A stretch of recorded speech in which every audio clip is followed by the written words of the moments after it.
Hey friends, welcome back to the channel. If you're new, my name's Kristen, and today I'm unboxing a Temu haul, and everything is very Victorian aesthetic, and it's for an upcoming nail set. So let's go through everything together. First up is this mixed pack of ornate silver dangly charms. They're all so pretty. Also, I am sick. I've been sick with a cold for over 2 weeks now, so if my voice sounds a little bit nasally, that's why. Look at this charm. It's like a fan with the crane and the dangly. It's so pretty. It's too bad I only got one of everything. Only there was one that had a set, but the rest of them were all unique, independent little charms. This one's so pretty too. And just while I'm going through these, just a heads up, I am working on a nails and a movie. It's just everything's been kind of delayed because I've been sick. And then I also have some vacation. I'm going out of province around the end of October. So I'm hoping to have that video up before I go, but I can't guarantee it because it's been a very hectic October so far. So, anyway, yeah, so just bear with me. There is a new one coming, but I'm just not 100% sure if I'll be able to get it up sooner than later? And that video is also a little delayed because I did have to order a lot of supplies for it. And, normally Temu is like really quick, but this delivery took longer than normal. So, yeah. Oh, look, these two are the same, kind of. One has pink jewels, one has white jewels. But anyway, I love these. I hope I use them. I don't think I'm going to use them in my upcoming set, but they're so pretty. And I was going back and forth about whether to have gold accents or silver accents, and I just couldn't decide. So I got a mix of both gold and silver. This is a 10 pack. I don't think I was expecting to receive so many of these because realistically, I think I would only use two of them. But yeah, that's those. Initially, I was thinking this was like Renaissance style, but I'm actually going for more of an 1800s look, which is more Victorian neoclassical. And anyway, it's all very ornate. I really like these.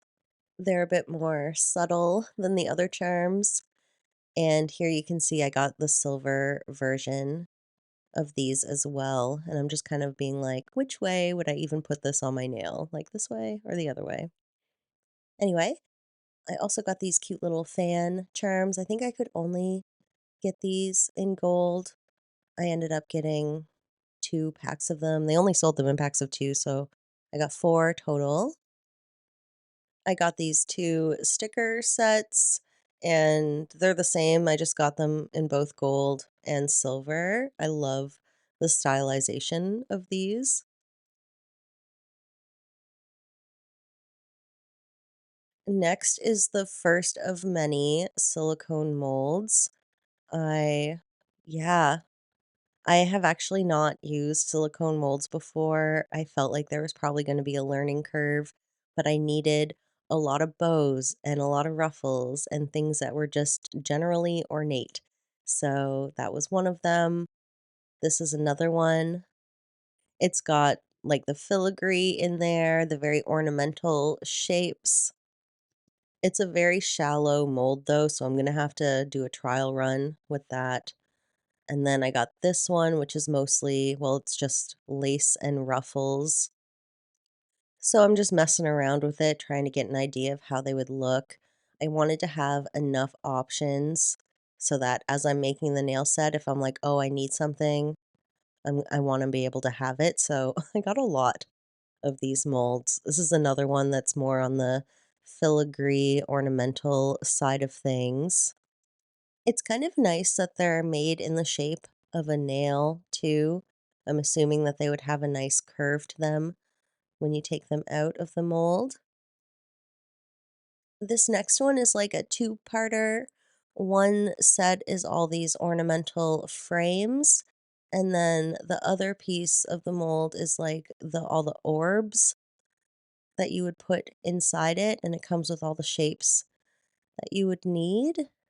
I just thought this would be really cool.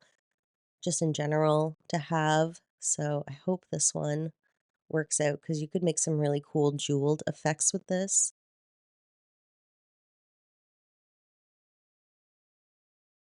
Oh, and I might put some eyelash extensions on my nail or on my Labubu. I haven't decided yet, maybe both.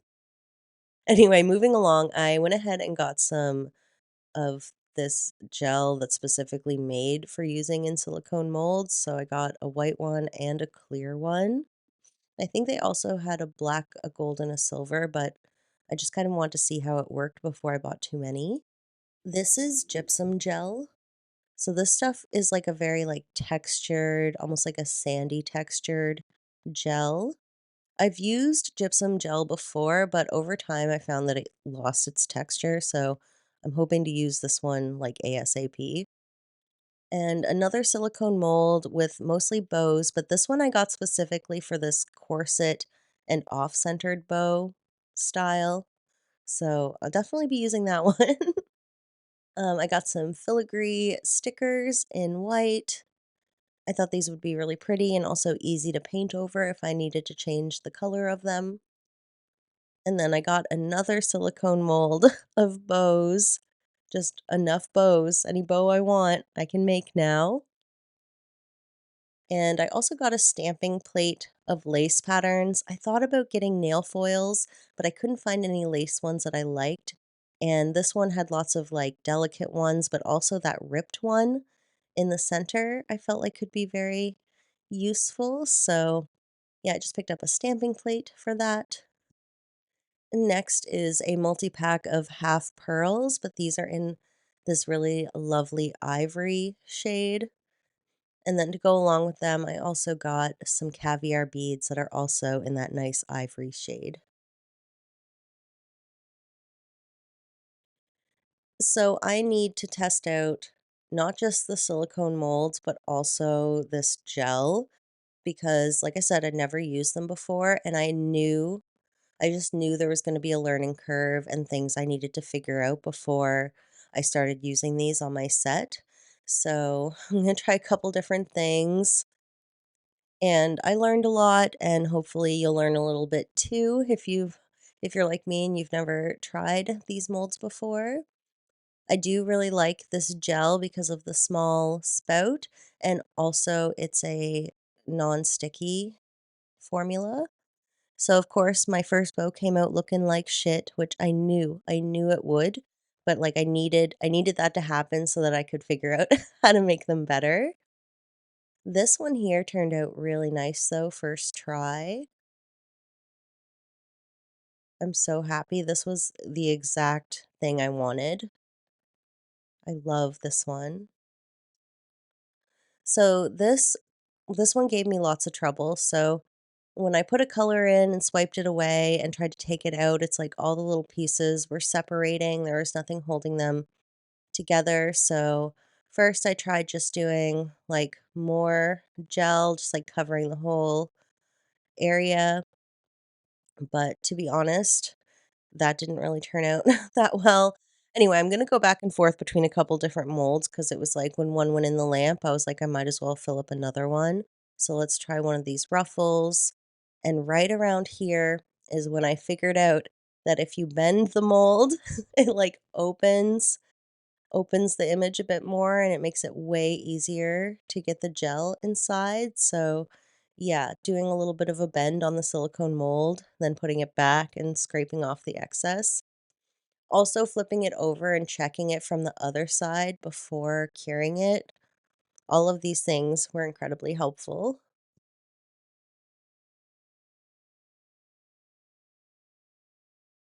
So right away, this one is not giving what I needed to give, so I need to try something else with that mold. I really wanted to figure this one out, so I'm doing the bendy thing this time just to make it a little easier to get the paint in there. And this time, when I go to scrape the excess off, I'm just doing it with a lighter hand. So there's still like a faded background. There's still enough gel there to like keep the image together, I was thinking. But while this one cures, let's pop out this ruffle and see how it turned out. Yeah, this one turned out pretty much perfect, so I'm feeling good about the ruffles. I'm feeling really good about this molding gel that I picked up. I would definitely pick up more of them. Let's check out this little bow. This one also turned out pretty much perfect, minus that little flyaway piece that was easy to remove. Look how dainty and delicate that is. I'm obsessed. So this is looking better. Like, I think that that would be workable, but it's still not what I'm looking for, but we're getting there. So this is the time where I'm actually going to get it right. I'm trying it with a brown again, and I'm just scraping off all the excess. I'm going to cure that, and then once that's cured, I'm going to go in and add a layer of clear to the back. Now, I use this molding gel, but you could also use like any kind of top coat or base gel, I think. Any kind of clear gel will do. And then that worked a lot better. It might be hard to see because of the sparkly brown, but yeah, I think that this is a better way to use this mold. But if you have any other pointers, I'm happy to hear them in the comments. I have a couple more things in my mind that I want to test. So first, I'm going to try just a random bow with the clear, and I want to see if painting a color on the back is enough to give the bow, like, to make it look like that color, but also still see the texture of the 3D object. So let me take this blue color and put it on the back and see how this works out.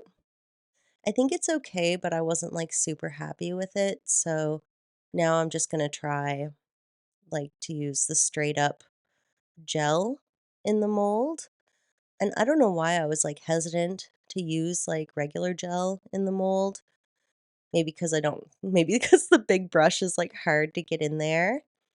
And I need like a pokey stick. Like I was using these little sticks, the cleanup tools, kind of as a poker, because when I flipped it around in the front, I was able to see where there was air bubbles, and then by putting that in, I was able to get rid of the air bubbles. And like, yeah, I was so happy that this one was working out a bit better. But do you guys have any recommendations for a pokey object that's like small and thin but isn't like too sharp that it would break the mold, you know? So this one's looking really great from what I can tell from the front. So I'm gonna scrape off the excess. I've been using this Maniology scraper and then also these little cleanup Q-tips to help. So I didn't totally fill the mold with that color, but I cured the blue and then I'm going in with some clear just to fill out the rest of the back. I wasn't sure if the blue would cure all the way through if I made it too thick. So let's see how this one turned out. This is much better. This is probably one of the best ones I've done yet because the color is working. You can see the texture. There's still a couple of areas I could have made it a little bit better, but I'm seeing the improvement already and I'm starting to understand how to use these molds better. So, yeah, all my little tests were very worthwhile. I got so much information from doing that. And it feels like a whole new world has been opened up to me in terms of using these molds. But anyway, we're at the end of the video. So, if you made it to the end, thank you so much. You're the best. And I hope to see you all in the next one. Bye.